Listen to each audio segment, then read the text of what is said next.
Olá, pessoal! Hoje nós vamos começar matemática falando em número decimal, sobre os números decimais. Tia, isso é difícil? Não. Vocês vão perceber que os números decimais, eles têm uma parte inteira e uma parte decimal, Os numerais são separados por vírgula. De um modo geral, nós podemos falar que os números decimais, eles não são inteiros, pois eles representam quantidades quebradas, partes fracionadas de um inteiro, de algo inteiro. Então, vamos lá. Às vezes não notamos, mas diariamente utilizamos os números decimais. O sistema monetário, por exemplo, apresenta números decimais para precificar alguns produtos. Um pacote de bolacha pode, por exemplo, custar R$ 3,50. Olha só, pessoal. Tem um número inteiro, a vírgula e olha, a parte decimal.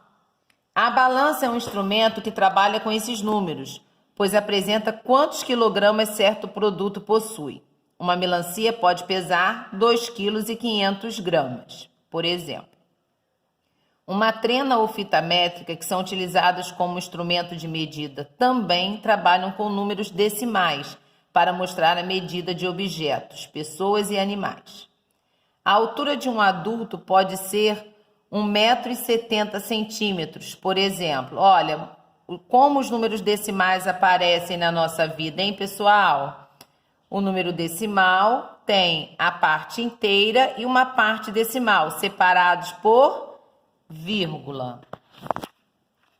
Agora, o teorizando. Número decimal é um número composto por vírgula. Ele apresenta a parte inteira e a parte fracionada. Olha, vamos lembrar das classes? Nós temos a unidade, a dezena, a centena. A unidade aqui também na parte inteira, temos a dezena e a centena. Então, olha só. A parte inteira está na unidades. Na parte decimal, a parte que foi fracionada, olha só, o 3, nós vamos falar que é décimos. O 2, centésimos. E aqui, milésimos. Por quê? Nós estamos trabalhando com a base 10. Preste atenção aqui. Se tia Roberta fizer assim, ó, uma fração, 1/10. Como que eu posso representar isso daqui, essa fração, em um número decimal? É muito fácil. Eu vou repetir 1. E quantas casas eu tenho aqui? Qual é o meu número decimal? 10. Tenho um zerinho, tenho uma casa decimal. Então, coloco a vírgula e aqui a parte inteira. Então, 1/10 eu posso representar com 0,1. Porque eu tenho uma casa decimal. 1/10, que se eu fosse ler, eu não tenho inteiro, eu só tenho o décimo. Então, 1/10, olha só. Observe alguns exemplos. Olha só. 1 inteiro, né? Como é que eu faço aqui 1 inteiro? Ó, antes da vírgula, 1 inteiro. E 6/10. 6/10. 42 inteiros. 42 antes da vírgula. E depois da vírgula, o 45. Ele vai ser centésimos, porque, ó, só você olhar essa regrinha. Décimo, centésimo, milésimo. 3 inteiros e 456, quem? Milésimos, porque eu tenho 1000. 3 casas depois da vírgula, então milésimos. 2 casas depois da vírgula, centésimo. 1 casa depois da vírgula, décimo. Isso daí são a base 10. Então, ó, 1/10 eu posso representar assim. 114 inteiros, 321 que? Milésimos, porque depois da vírgula eu tenho 3 numerais, então lembra 1000. Para saber se o número decimal é maior ou menor que o outro, ele deve ser analisado da esquerda para a direita. Ou seja, é preciso comparar a parte inteira, centena, dezena e unidade, E em seguida, se necessário, a parte fracionada, décimos, centésimos e milésimos. Veja a seguir alguns números decimais colocados em ordem crescente e decrescente. Aqui eu tenho os numerais. Ordem crescente, do menor para o maior. Vamos observar a parte inteira. 0 é menor, então esse numeral aqui é menor. Agora eu tenho 2 com 1 inteiro. Qual que é? 1 inteiro e 6 décimos, 1 inteiro e 9 décimos. Esse daqui é menor, né, pessoal? Então, ó, o 6, depois 1 inteiro. Agora, olha aqui. Como é que eu faço aqui? Qual que vai ser? O 2 é menor do que 3, então eu boto 2. Aí eu não preciso nem olhar a parte decimal, só observar o inteiro. E aqui é decrescente, do maior para o menor. Sabemos que o número 0,1, como está aqui, é um número decimal, ou seja, ele representa uma parte do todo. Logo, ele corresponde a uma fração. Então, olha o que a tia Roberta mostrou lá. 1 décimo, quer dizer que eu dividi em 10 e peguei uma parte. Olha como é que eu represento. 1 centésimo, olha, eu tenho 2 zerinhos, 2 casinhas depois da vírgula. Milésimos, 3 casinhas depois da vírgula. Certo? Vamos ver um exemplo da correspondência entre um número decimal e uma fração. Para encontrar o número decimal correspondente à fração 1 décimo, vamos considerar que este pão é uma unidade e dividi-lo em 10 fatias iguais, certo? Dividir em 10 fatias iguais.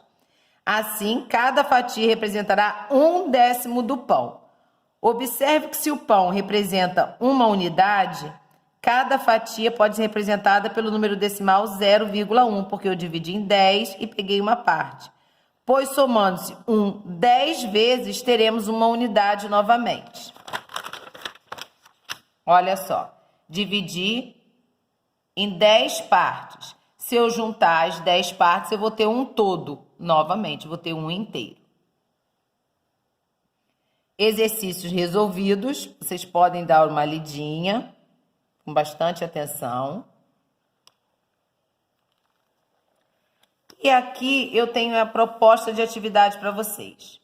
Só essa página, página 43. Entre as alternativas a seguir, marque aquela que apresenta somente números decimais. Lembrando que uma característica importante do número decimal, ele é formado pela parte inteira e pela parte decimal, e é separado por vírgula. Observe os exemplos a seguir e determine os números decimais que correspondem a cada fração. Olha só, hein, gente. 1 décimo, eu tenho, vou repetir o 1 e a setinha vai vir da direita para a esquerda. Quanto décimo? Eu tenho o quê? Um zerinho, então é uma classe só. Uma parte depois da vírgula, então 1,0. 2 décimos, eu repito, 2 décimo, então é uma casinha só depois da vírgula, então já está o 2,0. 1 centésimo, eu coloco 1. São quantas casas depois da vírgula? 2. 1 já conta uma casa, eu completo com 0, boto a vírgula e outro 0. 2 centésimos, olha, 2 casinhas que eu vou ter depois da vírgula. Então, o 2, eu repito, já ocupa uma casa. Para ocupar a segunda casa, eu boto um 0,0, que é a parte inteira. Vocês vão fazer assim. Analise os números decimais abaixo e, em seguida, coloque-os em ordem crescente, do menor para o maior. Vamos observar sempre primeiro a parte inteira. Represente as situações abaixo em números decimais. Vocês vão representar. O valor do pacote de bolacha é R$ 2,90. Como é que eu represento esses R$ 2,90? O melão que eu comprei hoje custou R$ 9,85. O tênis que eu quero está em promoção por R$ 89,90. A bicicleta da Ana custou R$ 129. Pessoal, antes de vocês realizarem essa atividade, tia Roberta colocou na plataforma 3 vídeos que vão ajudá-los a entender melhor esse conteúdo. Então, eu peço que vocês assistam com atenção e deixem a atividade por último. Caprichem!